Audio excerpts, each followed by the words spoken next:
Father, entrusting to your patient and generous indulgence, I shall proceed to lay them before you.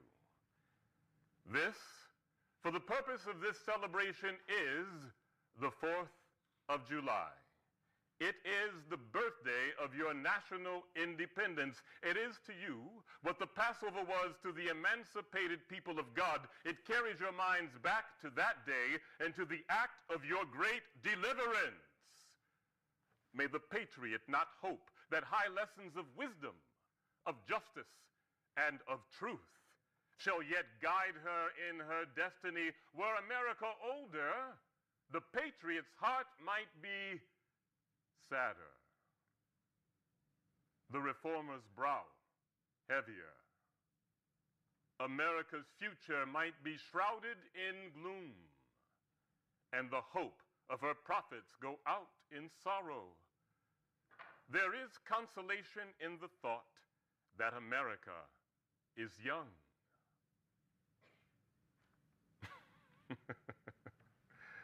Fellow citizens, pardon me and allow me to ask, why am I called upon here to speak to you today?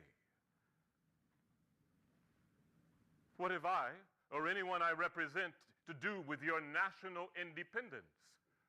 Are the great principles of political freedom and natural justice embodied in that Declaration of Independence extended to us? Am I to confess the benefits and express devout gratitude resulting from the blessing of independence to us?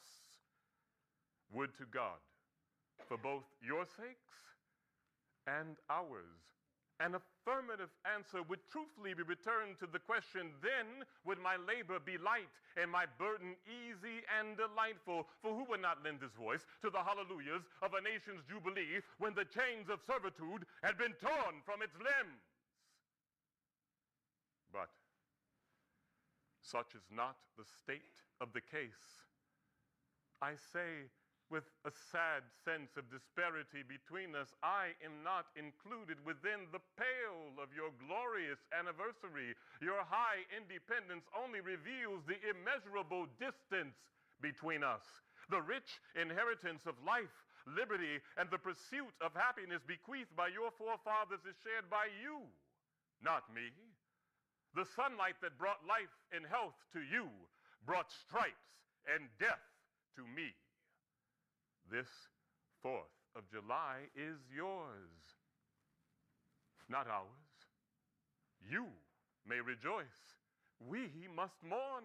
And to drag a man in fetters in the grand illuminated temple of liberty and call upon him to join you in joyous anthems is inhuman mockery and sacrilegious irony. Do you intend to mock me, fellow citizens, by calling me here to speak to you today by the rivers of Babylon? Yea, we sat down. Yea, we wept when we remembered Zion. We hung our harps on the willows in the midst thereof. For they who led us away captive required of us a song, and they who wasted us required of us mirth, saying, sing that song of Zion. But how should we sing the Lord's song in a strange land? Oh, Jerusalem, if I forget thee, may my right hand forget her cunning, and if I do not remember thee, may my tongue cleave to the roof of my mouth.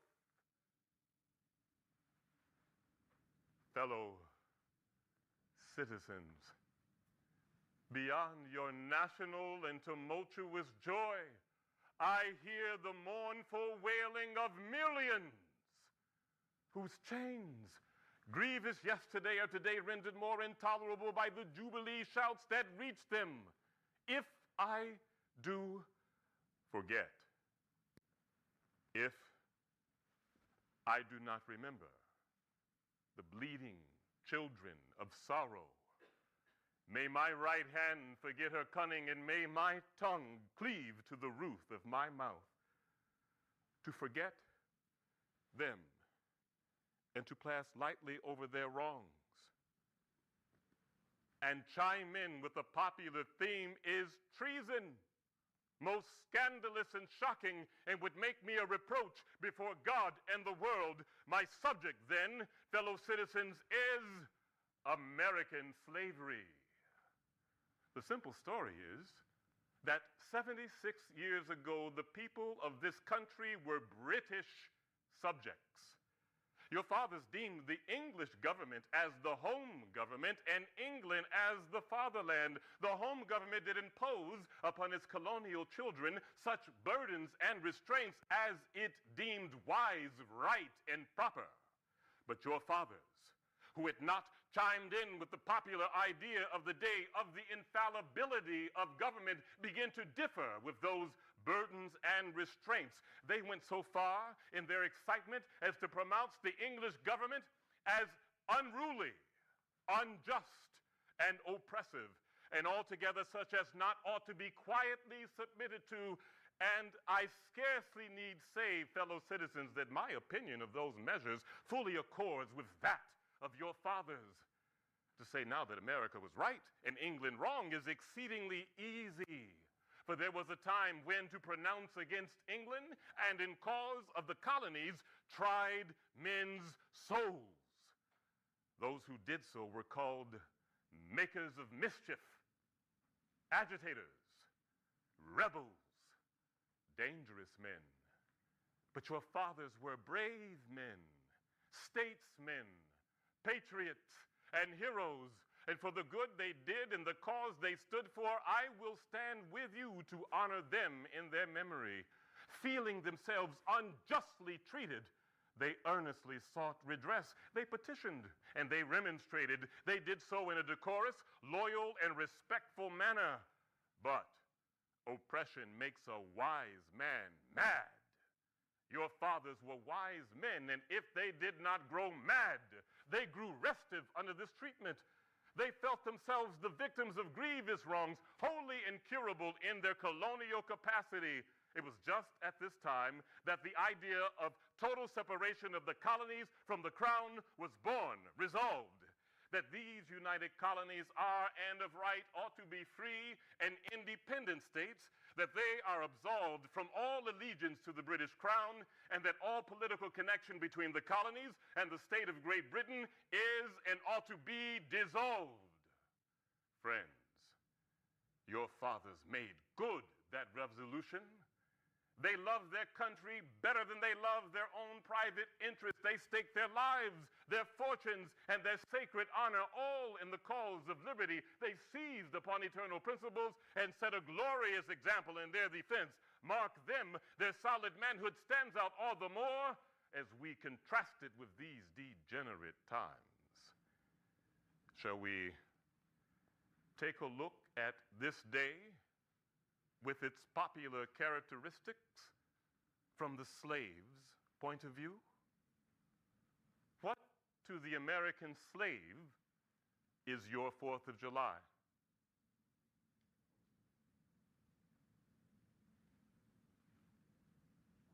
I answer, it is a day that reveals to him more than any other day of the year the gross conduct and cruelty to which he is the constant victim. To him, your celebration is a sham. You know what is a swine drover? I'll show you a man drover. They inhabit all of our southern states. They perambulate the country and crowd the highways of the nation in droves of human stock, armed with pistol, whip, and bowie knife, driving 100 men, women, and children. These wretched souls are to be sold singly or in lots to suit purchasers. They are food for the cotton field and the deadly sugar mill. March the sad procession as they move along, and the savage wretch who drives them. See the old man with locks thin and gray. See the young woman whose shoulders are bare to the scorching sun. Her briny tears falls on the brow of the babe in her arms. See, too, the young girl of 13 weeping as she thinks of her mother from whom she's been torn. Mark the sad procession. Heat and sorrow nearly consumes their strength. Suddenly you hear a quick snap, like the discharge of a rifle. The fetters clank, the chains rattle. Your ears are saluted with a scream that seems to have torn its way into the center of your soul. The crack you heard was the sound of a whip. The scream you heard was the mother with the babe in her arms. Her strength had faltered under the weight of the chains, and the child and the gash in her shoulder tells her to move on. Follow the procession to New Orleans. Attend an auction there. See men examined like horses. See the frames of women rudely and brutally exposed to the shocking gaze of American slave buyers. Tell me, citizens, where under the sun can you witness such a spectacle more fiendish and shocking? Yet this is but a glimpse of the American slave system as it exists in the ruling part of the United States. But it is just in this moment when I hear someone in my audience say, it is just at this time that you and your fellow abolitionists failed to make a favorable impression upon the public mind. If you would argue more and denounce less, if you would persuade more and rebuke less, your cause might be much more likely to succeed. But I submit, where all is plain, there's nothing to be argued. What point in the anti-slavery creed would you have me argue? Am I to argue the point that the slave is a man? The point is conceded already. Nobody doubts it. Slaveholders themselves acknowledge it in the enactment of the laws of their government. They acknowledge it when they punish a slave for disobedience. There are 72 crimes in the state of Virginia which, if committed by a black man, may subject him to the punishment of death, while only 2 of those same crimes, if committed by a white man, may subject him to like punishment.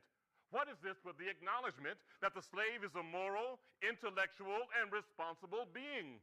Southern statute books are filled with enactments teaching the slave under severe fines and penalties how to read and to write. When you can point to any such laws as it relates to the beasts of the field, then I will consent to argue the manhood of the slave. Americans,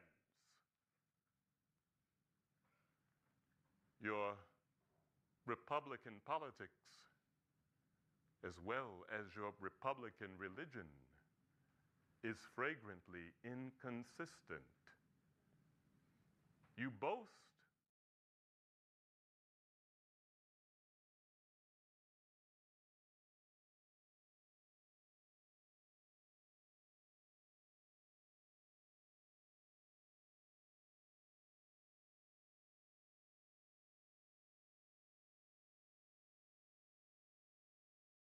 honor them with banquets. You toast them. You salute them. You bless them. But of your own fugitives at home, you advertise. You hunt, arrest, shoot, and kill.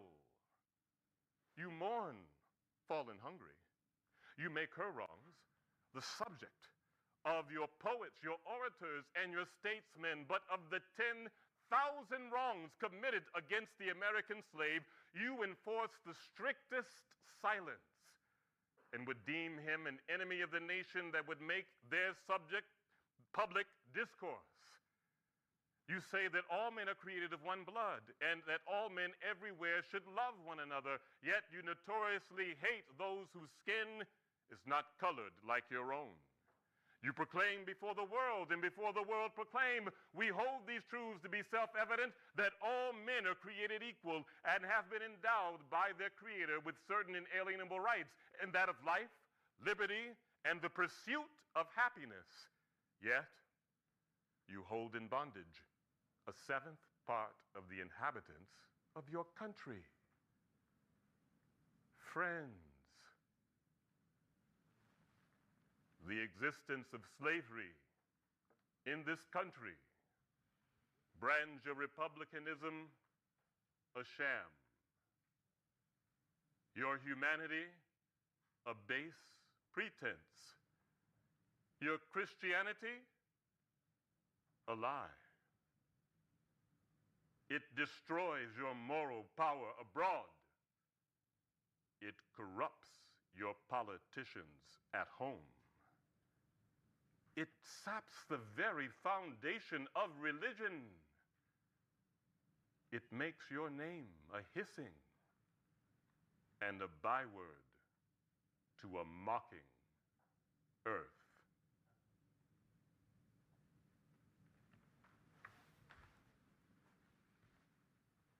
Thank you.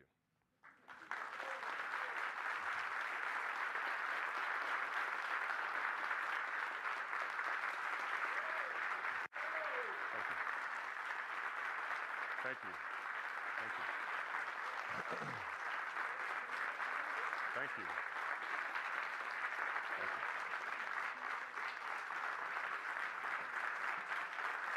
Thank you. Thank you. Thank you. Thank you. Did you want to sit a minute? So that's me. It's great. All right. Well, thank you, Darius. That was riveting. Oh, thank you. As always. Thank you. Thank you so much for that. Thank you. My name is Nate Johnson. I'm the Supervisory Park Ranger at the Frederick Douglass National Historic Site, which is right here in Washington, D.C. We're just about 3.5 miles from the site, so you have an opportunity to get over there if you would like. And I just got to say, this is a really cool opportunity because I can't believe it. We're sitting right here in the National Archives. We are mere feet away from where the Declaration of Independence is today, and we are just a few miles from Frederick Douglass's house. We have so much right here at our fingertips, and you really brought that to life. Thank you. I thought it was amazing. Thank you. So I'm going to ask some questions of you gentlemen. And first of all, I think, Bob, I want to thank you for your introduction too. And I believe you had some things you wanted to say about how this speech was given back when Frederick Douglass did it in 1852. Yeah, I actually wanted to comment on the way it was given right now. That I thought this was the finest performance that I've ever heard of a Douglass speech. And then I want to kind of step.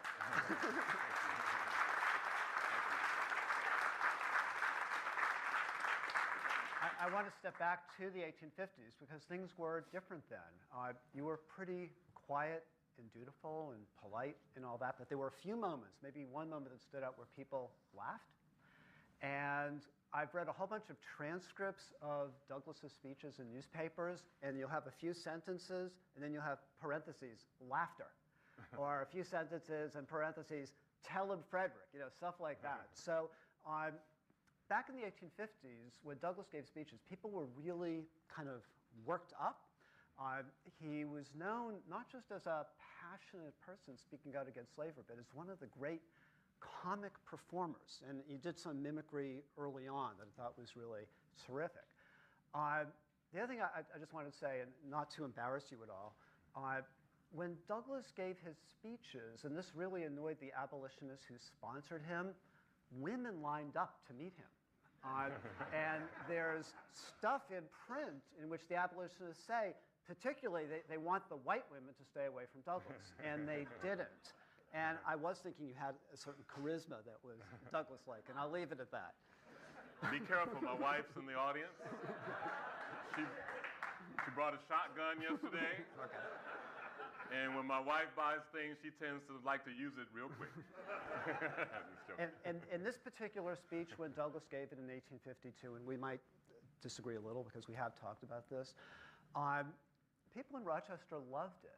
I mean, that's my understanding. And there's a chapter or section in William McFeely's biography about this particular occasion, in which he says, quoting from newspapers, that people at the end of the speech, there was wild applause. Someone said, let's endorse this speech as an audience, and there was unanimous approval for that. And then someone said, could we have a copy of the speech? And Douglass sold 700 copies of the speech on the spot by subscription.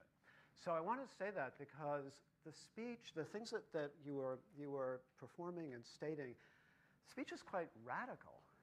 And around, as I said in the introduction, around 1850, abolitionists got a bit more radical following the passage of the Compromise of 1850. And Douglass himself was participating in rallies against the fugitive slave law.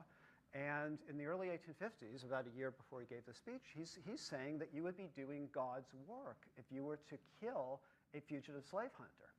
And in his 1855 autobiography, My Bondage and My Freedom, he says something to the effect of, any slave who kills his master is doing nothing very different from what the American revolutionaries did to their British oppressors. And so Douglass really makes a major shift around 1850 in terms of his willingness to advocate violence, but it was measured. I mean, and it was rhetorical. He's not out killing people, but a lot of things that are in this speech that sound kind of shocking to us, that Douglass was saying this. We know of Douglass as this kind of iconic figure connected to William Lloyd Garrison, who was a moral suasionist, was kind of where abolition was going post-compromise of 1850. I'll stop there. I think since we talked about your performance too, Darius, I think that would be good to kind of ask, what is your process for, how did you, first of all, it's a really long speech, and you memorize portions of it. What is your process for doing that, and then how you choose to present? Because I really do, I think, in my readings of his mimicry, his use of that, it seemed like that was probably right about where he did it. So what is your whole process for researching and then presenting? That's a very good question. Well, a couple of things. One, I know that when Frederick Douglass presented early on, he presented like an actor, almost like it was a one-person show. He would become the characters that he would talk about because he was a master mimicker. He could impersonate. And so I understood that. And there's another performance that I do where I do become different characters in his life that I did perform off Broadway. But basically, I approach it the way that an actor approaches it. We don't really know, well, we know through writing how Frederick Douglass potentially sounded, but we don't have any recording of it. So I always like to go for trying to find the man, the human being, the person behind the image, where the heart lives and where the soul lives and where the passion lives is one of the things that I think about the most. And then it isn't easy memorizing Frederick Douglass's words because we don't talk like that anymore. We don't even write like that anymore. And so it took a while to get comfortable with his words, but trying to get at the heart at it, thinking about him as a human being has helped out a lot. And then as far as memorization, my technique is just repetition. Just over and over and over and over again. So, yeah. I think watching the recitals is so important because we can read Frederick Douglass's words. Of course, he was never videotaped. We don't have any audio of him, but to actually watch you bring that speech to life is something so important to do. When you guys were listening to the speech, when you've done your own research, what do you think is the main message of Frederick Douglass's speech? What do you think he's trying to get across here? In general, just the speech in particular? The 4th of July speech that Frederick Douglass delivers. What is he, kind of since you talked about the difference in language and how we don't speak like he does today, in modern terms, what is he trying to say to his audience? I think he's really, he's doing several things, I believe, in the speech. One is he's really painting the graphic picture of hypocrisy. How can you stand for liberty and independence and freedom and yet hold human beings in bondage? And then to understand where we as slaves should be, think about where your founding fathers were. It's the same situation.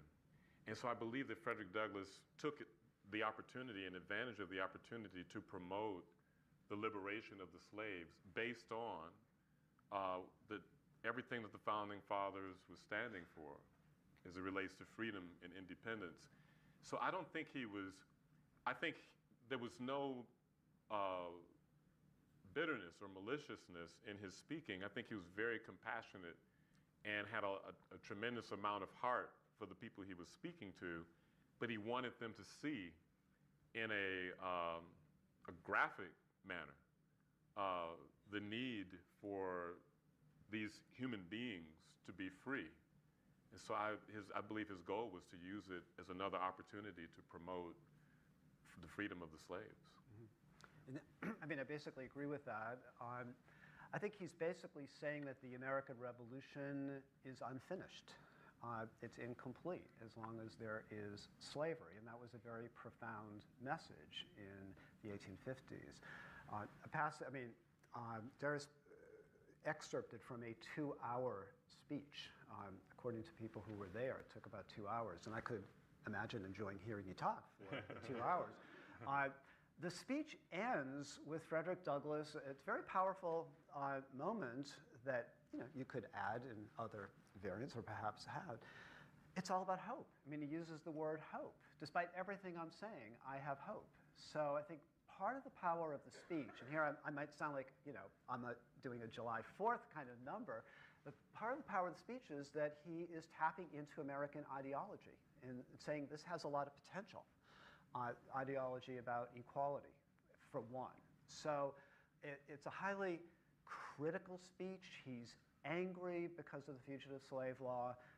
He's invoking the American Revolution, and he's saying the ideology here might not be so bad. It might actually be precisely the ideology we need to bring about the freedom of the slaves, which is kind of looks forward to where Abraham Lincoln was coming from near the end of the Civil War.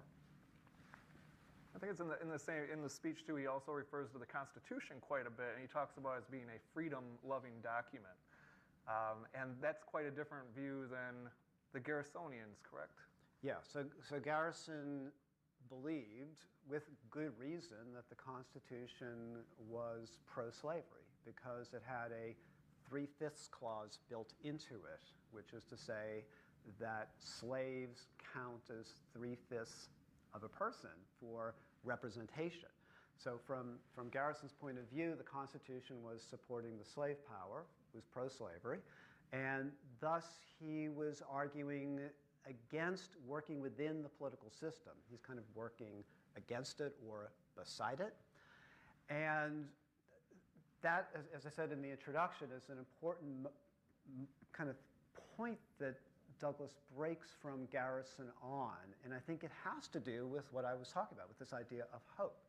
So he says, sure, there's a 3/5 clause, but the spirit of the Constitution is anti-slavery because he links the Constitution to the Declaration of Independence. So it's about equality. It's about human equality.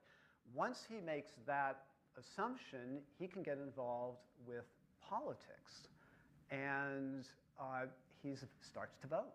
And he starts to work for political parties. And yeah, so right around this time, actually, is the point where he's saying the Constitution offers some hope. We have this change in ideas about politics, about the use of violence. Yeah, and then he has a personal kind of dispute with Garrison.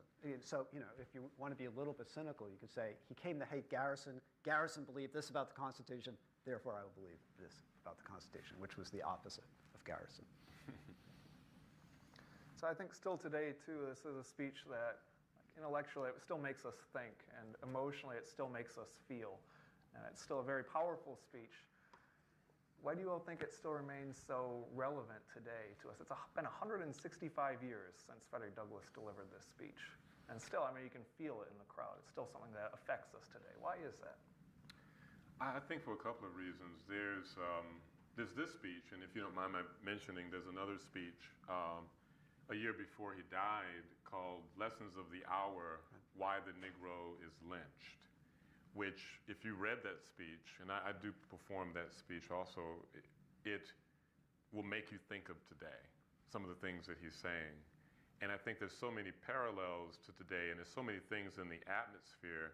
I will say that if it were maybe 15 or 20 years ago, I don't think we would feel the heat of the speech the way that we do today in 2017 because of some of the events that has taken place in the past three or 4 years. And so I think that throughout the course of time and throughout the decades, because there's still these elements in our country, we relate to this 4th of July speech because it resonates with a lot of the things that have been happening the past few decades. Yeah. Today's Washington Post had an article about the kind of renewed popularity of James Baldwin And I think that Baldwin is popular. People are reading him today for similar reasons, which is odd given that our president loves Frederick Douglass, apparently. But they're both talking about black humanity and blindness to black humanity, both this speech and a lot of Baldwin's writings. And I think with What's the Slave is the 4th of July, which is the title that Douglass used for it, as I've already said, it's also kind of tapping into American ideology and arguing that there is a powerful reform side to American ideology, and that history can change, things can change, or else he wouldn't have given the speech. So, Dries, you'd mentioned Lessons of the Hour as being another speech that you do, and Bob, I know you've written a lot about Frederick Douglass and his 3 autobiographical writings. I mean, what other speeches and writings do you think are important that we do need to look at to understand Frederick Douglass's life? One of the things that, the context of that question is one of the things I think at the site we discuss often is I think we're kind of in danger sometimes when we look at one speech so much of that person, like Martin Luther King, we just think instantly of, I have a dream speech. Well, what does that speech mean? Does everybody still know the meaning of it? Which I think we do, but Martin Luther King's life, for example, there's many more speeches he gives. Frederick Douglass gave many, many more speeches. He wrote a lot. So what other speeches and writings do you put right up there along with 4th of July? I would say that the speech that I believe he was the most popular for back during that time is a speech that had nothing to do with abolition, and that was self-made man. And the idea of the self-made man back during that time is different than today. When we think self-made men today, we think of self-made millionaires. But back during that time, the self-made man was a reformer, someone that would change as their knowledge grew, and then they would use that knowledge to reform. And Frederick Douglass had this great speech called Self-Made Man, and it's all about, at the end of the day, it's all about overcoming what your given limitations are. As he did in his life. He was born into chattel slavery, but he overcame those limitations. And that message, to me, is extremely powerful because it's a universal message. It does 2 things. One, it shows the amazing potential in a human being, regardless of whether he's black or white. But then it also shows what a human being can do with that potential. And even though it was called Self-Made Man back during that time, we should also take that out and think about women, that it speaks to women too, which toward the end of his life, he began to fight for women's rights with the same passion as he did against slavery. So it's a speech that teaches us how to overcome, or talks about how to overcome our given limitations and the potential that we have within us.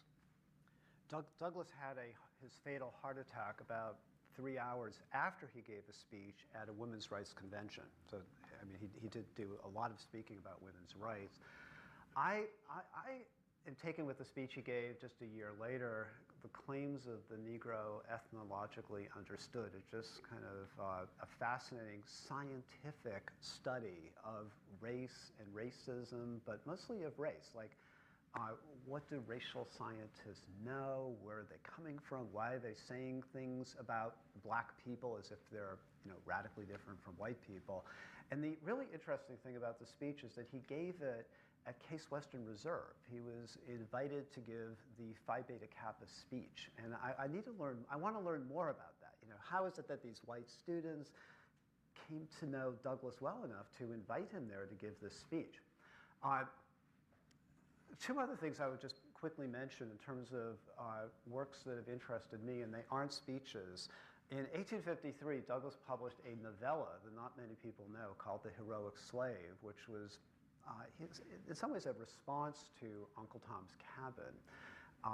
And it's a kind of fictionalization of an 1841 slave rebellion on the Creole ship. And it's a Douglass that a lot of people don't know, Douglass who writes fiction.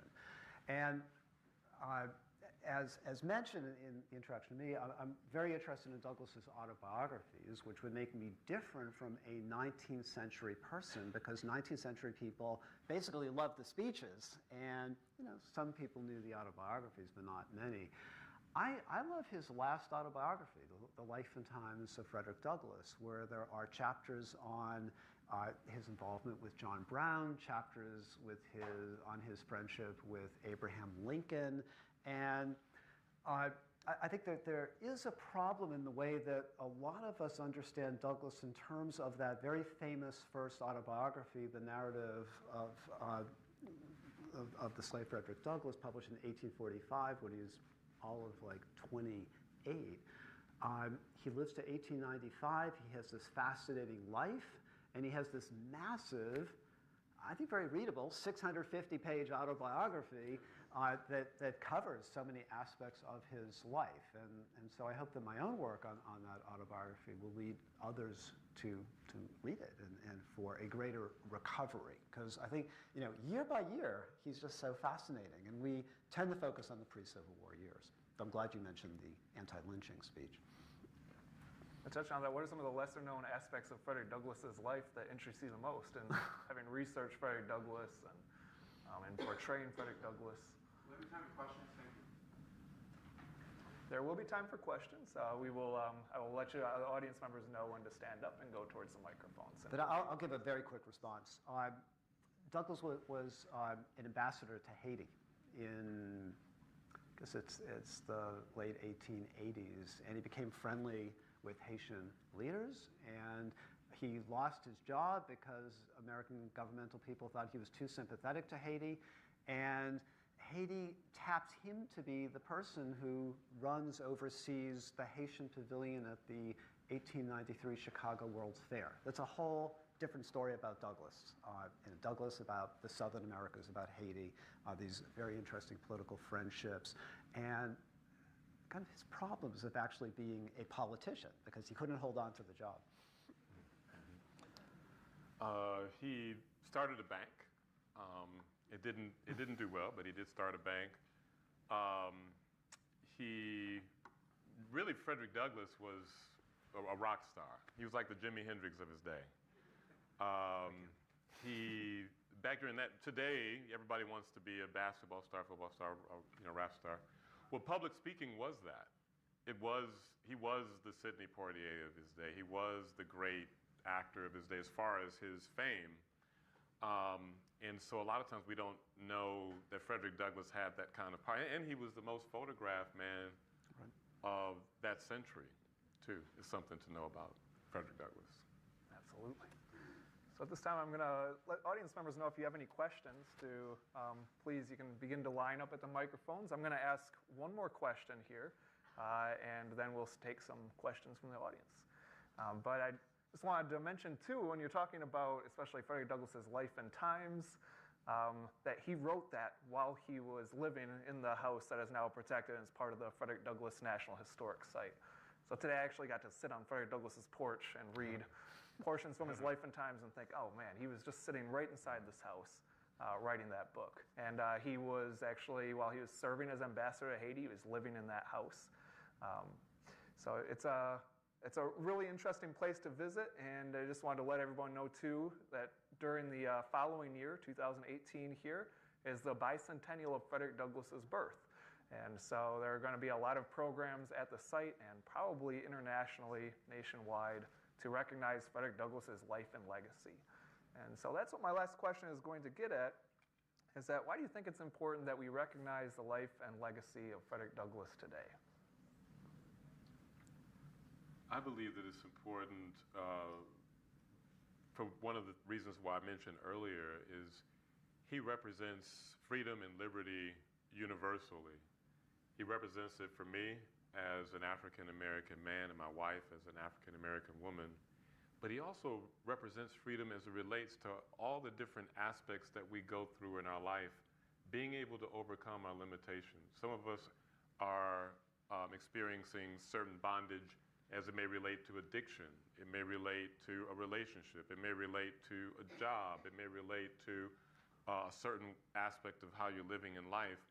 And what I've noticed is when I perform Frederick Douglass, my audiences are normally like, this is very diverse. And I believe it's like that because the message of liberty and the message of freedom speaks to our spirit, speaks to our heart. And so I believe that is the reason why we should continue to remember Frederick Douglass's legacy, and also to remember that, you know, one of the things that he said after one of his speeches is, this discussion is not over. The discussion of slavery is not over.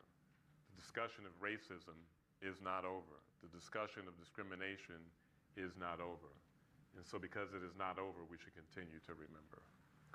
And I would agree with everything that you said, so I don't want to repeat that. I'll just say that I'm a literary historian, so in addition to everything you said, I value the fact that he's a great writer, and I work in the 19th century, and I think of him as someone who really opens up so many aspects of the 19th century. And I'm one of these 19th century people who think that if you know the 19th century, you know the 20th and the 21st century. So, you know, for all these reasons, I think he's such a compelling figure. I also like to read him in relation to other writers. So I think I don't want to simply celebrate Douglass all by himself. Actually, I have a book, edited book on Douglass and Herman Melville. And they were in conversation in very interesting ways. So I'll stop there. Great. Well, Bob and Drew, thank you so much. We're going to now take some questions from the visitors.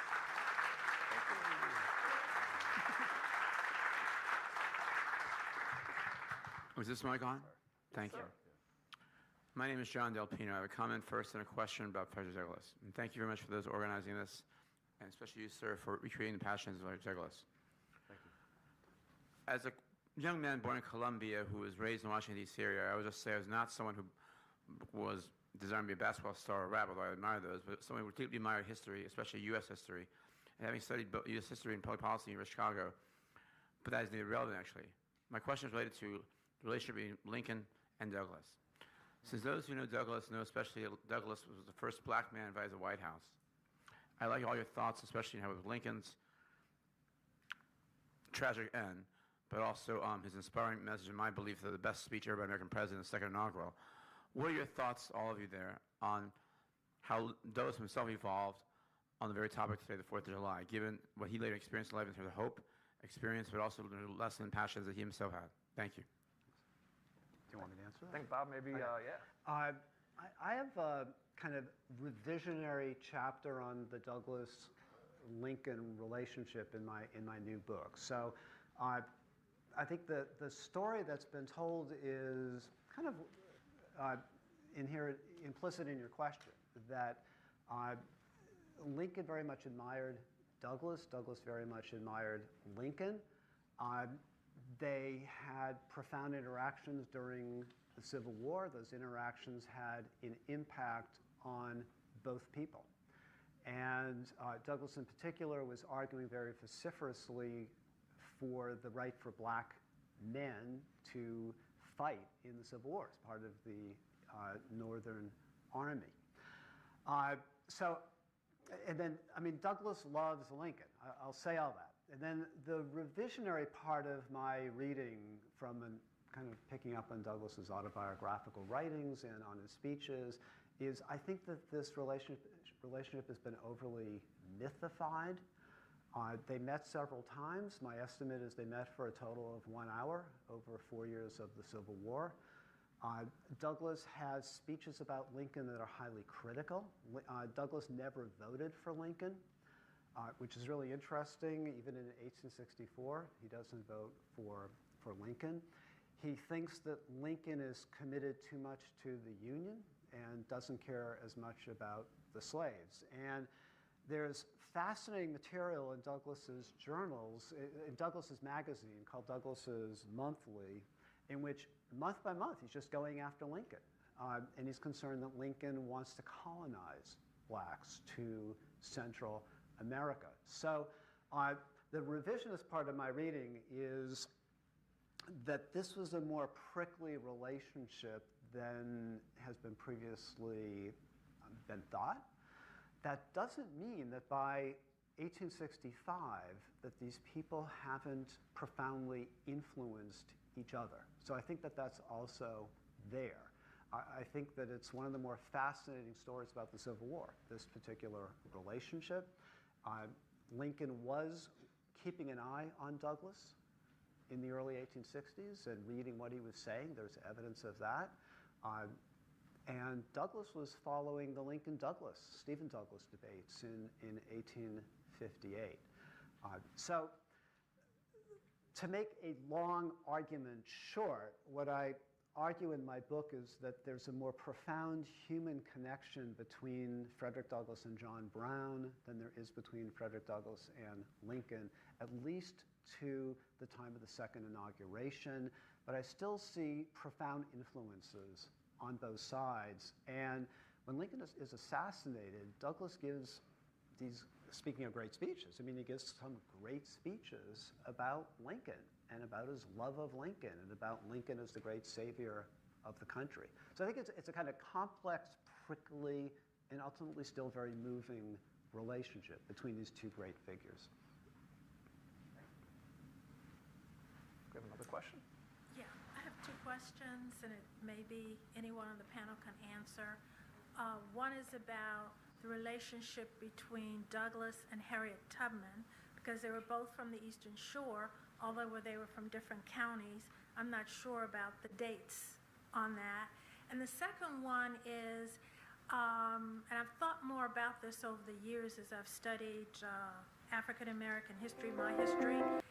When Douglas was making his speeches about slavery, what were the thoughts of Native Americans? What did Douglas think about the status of Native Americans? Because slaves weren't citizens, free blacks weren't citizens, and Indians weren't, Native Americans were not citizens. So we had three categories where there were no citizenship. So I'll go back to Harriet Tubman, since Harriet Tubman is real big right now in Dorchester County. So did they meet? Did they have similar thoughts? Any thoughts on that? I can answer just a little bit about that.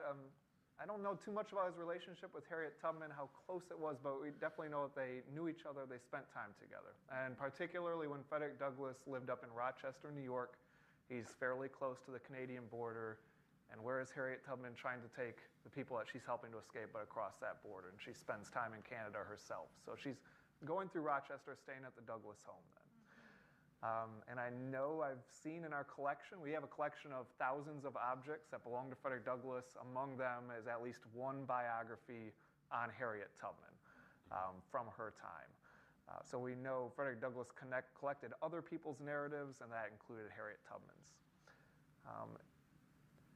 I don't know, Bob, do you know more about their relationship? I don't remember him commenting on Harriet Tubman in his autobiographies, which is why maybe I haven't further explored that relationship. Douglass was always someone who argued for citizenship for people who were disenfranchised. And I think very powerfully, not to deflect too far away from your question, but in the 1870s to 1890s, up to the time of his death, he was arguing for citizenship rights for Asian Americans, for so-called coolies. And that put him in the real minority, of voices during that time. So I know less about his interest or championing of Native Americans, more about other immigrants who he was championing for citizenship and was arguing for citizenship and voting rights for women, though he accepted the constitutional amendments that initially gave black men and not white women the right to vote. And that led to extraordinary friction for a couple of years between Douglass and women's rights advocates. Yeah, and not just with the Native Americans, but we know for sure the Mexicans, as well as Asians, women.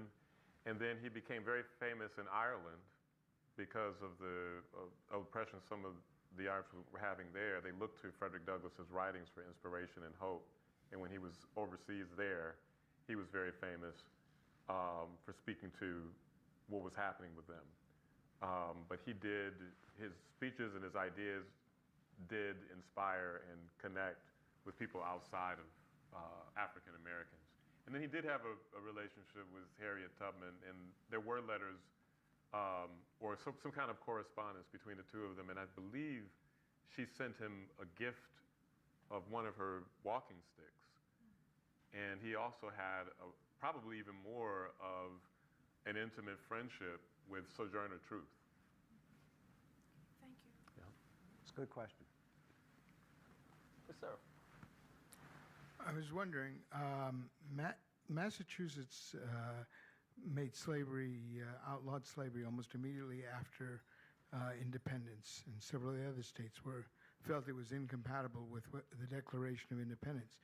Also seemed like Washington and Jefferson were aware that supporting slavery would be hypocritical, but it looks like they're more than just simple hypocrisy. Their greed, so to speak, lifestyle they wanted to maintain overrode what they were aware of. By the time Douglass was speaking, how much does it seem like the South had convinced itself totally that they were justified, or were they still aware to some degree that there was a hypocrisy there?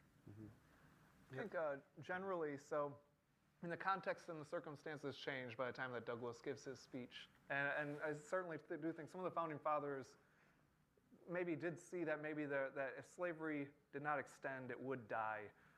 But they could not foresee the cotton gin. They could not foresee before the abolition of the international slave trade that slave traders would bring a lot more enslaved people into the country. They couldn't foresee all that really strengthened the nation and the South in particular's commitment to slavery. They could not foresee that, but we do know then by Douglass's generation, generally what the founding fathers had called slavery was a necessary evil. By the time of Douglass, they're referring to it as a positive good, something that is good socially, economically, and politically for the country. Yeah. So I'd say by the 1830s, slavery was not going to go away in the South. I recently held a visiting fellowship at a Southern university where they're all saying, oh, why'd they fight the Civil War? Slavery was going to just end naturally. I just don't see that. Slavery didn't just end in the Northeast in any kind of natural way, too. There's no specific kind of moment in Massachusetts where they said slavery is over. It was like a series of court cases through the late 18th century. Slavery was legal in New York State until 1827, which is kind of remarkable. New Jersey had slaves up to the 1840s. So when Douglass is concerned about the nationalizing of slavery through the Fugitive Slave Law, you could also look to the north. And even in places where there wasn't slavery, like Philadelphia, there's extraordinary segregation and racial strife to the point where pro-slavery people could say to black people, run away to Philadelphia at your peril. You're not going to meet a very nice fate. But with Jefferson in the 1780s and Notes of the State of Virginia, he imagines the end of slavery. By the 1810s, 1820s, that's over. Interestingly, Washington frees his slaves on his death. So that's this great symbolic action, but it didn't do much in Virginia beyond being that kind of symbolic action. The issue too was that it was really about the money. It was about the money that slavery. Just think about it. If I'm a slave owner, and each of you are on my plantation, and everything that you're doing is free labor, imagine what that does for me, and imagine what it can do for an economy. So even with Lincoln, Lincoln's argument to Frederick was, we can look toward ending slavery, but it'll take at least 100 years. So Lincoln's idea of ending it was, we'll end it, but it's going to have to be set up to end 100 years later, because nobody could connect to the idea of it just abruptly ending. And so a lot of times we forget about the economic part of the reason why slavery existed, as slavery still exists today with children, with women, with one of the things I think Frederick Douglass would have stood up for in this day, the injustice in the criminal system, criminal justice system, the injustice in the prison system. Frederick Douglass would have been just as controversial today as he was yesterday as it relates to some of the things that we're experiencing right now.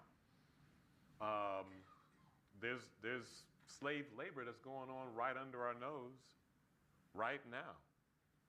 And the reason why it's here is because of the money that it brings in. And so that's the reason why I believe that it was hard for them to let go of during that time, because it's hard for us to let go of it today. And just as we don't know much about it, and we kind of look the other way, it's how the public was looking away and didn't know much about it back during that time. And it took people like Frederick Douglass, William Lloyd Garrison, John Brown, and many others to bring it to public attention of what was actually going on. And then you go to other countries, and there's chattel slavery in other countries. So that concludes the program. Thank you very much to everybody for coming.